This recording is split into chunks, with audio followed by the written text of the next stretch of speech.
বর্ষাতে বাজারে কিন্তু প্রচুর ইলিশ মাছ ওঠে। আর ইলিশ মাছের মাথা দিয়ে কচুর শাক খেতে কিন্তু দারুণ লাগে। আজকে আমি বানিয়ে দেখাবো ইলিশ মাছের মাথা দিয়ে কচুর শাক।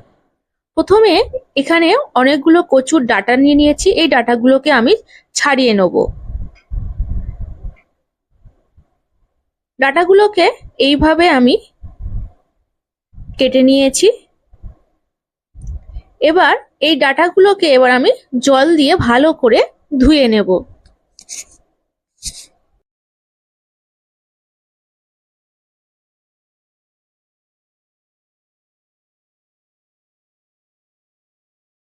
এই কচুর শাকের ডাঁটাগুলোকে এবার আমি ভাপিয়ে নেব। ডাঁটাগুলোকে ভালো করে ধুয়ে নেওয়ার পর একটা কড়াইয়ের মধ্যে আমি দিয়ে দিচ্ছি বেশ অনেকখানি পরিমাণ মতো নুন। আর গ্যাসটাকে অন করে দিলাম। আর গ্যাসের ফ্লেমটাকে একদম কিন্তু লোতে রেখে একটা ঢাকা দিয়ে এটাকে আমি ভাপিয়ে নেব। 2 মিনিট রাখার পর কচু শাকগুলো দেখুন কতটা কমে গেছে। আর আমি কিন্তু একটুকু জল দিইনি, যা আমি জল দিয়ে ধুয়ে নিয়েছি। আর এমনিতে কচুর শাকে প্রচুর জল বেরোয়, আর বেশি করে জল দিলে কিন্তু কচুর শাক প্রচুর গলা চুলকাবে।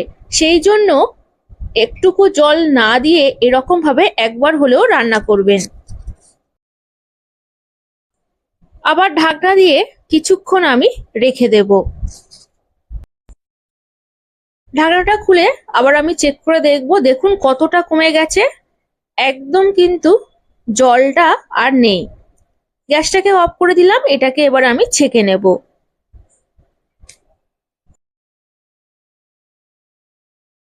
খুন্তি দিয়ে একটু এরকম ভাবে কিন্তু চেপে চেপে এই জলটাকে বার করে নিতে হবে। এরকম ভাবে কিছুক্ষণ রেখে দেব। এবার একটা প্লেটে ইলিশ মাছের মাথা নিয়ে নিয়েছি।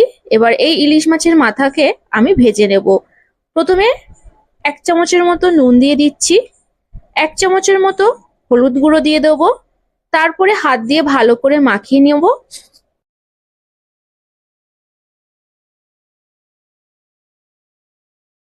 কড়াই বসিয়ে দিয়েছি, গ্যাসটাকে অন করে দিয়েছি।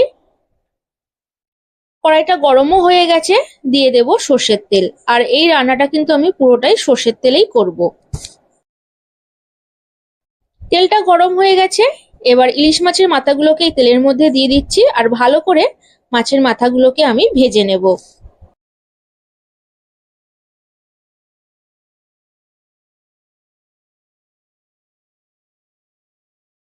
মাছের মাথাগুলোকে ভালো করে ভেজে নিয়েছি, এবার আমি তুলে নিচ্ছি।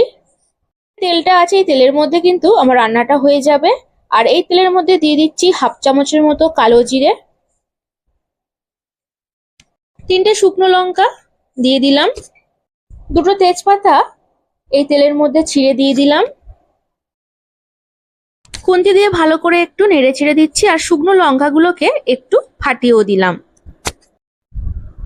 দিয়ে দিচ্ছি পেঁয়াজ কুচোনো,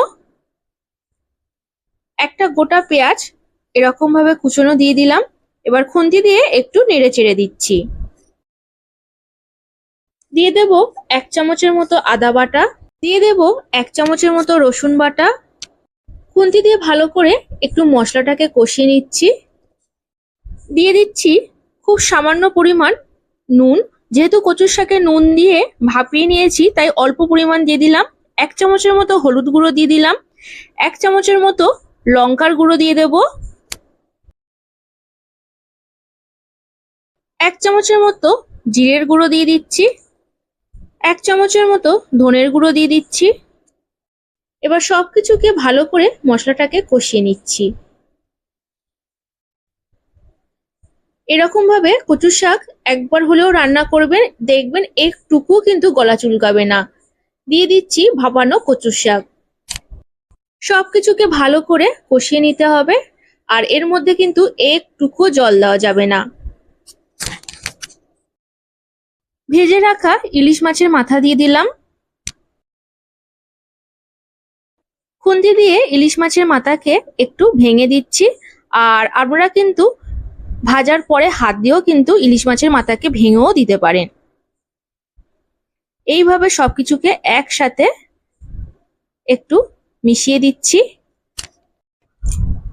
দিয়ে দেব 1 চামচের মতো চিনি। আর কচুর শাকে যদি ঝাল মিষ্টি যদি সম পরিমাণ হয় না, কচুর শাকের কিন্তু টেস্টটা কিন্তু দারুণ লাগে। আপনারা যদি চিনি খেতে না চান তাহলে কিন্তু দেওয়ার কোনো প্রয়োজন নেই। গ্যাসের ফ্লেমটাকে একদম কিন্তু লোতে রেখে এইভাবে কিন্তু কষিয়ে নিতে হবে।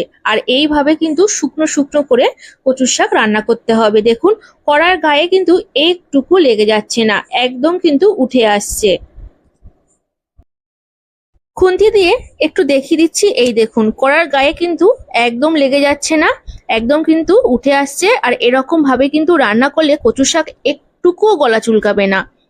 রান্নাটা কিন্তু আমার হয়ে গেছে। এবার গ্যাসটাকে অফ করে দিয়ে এটাকে আমি নামিয়ে রাখবো।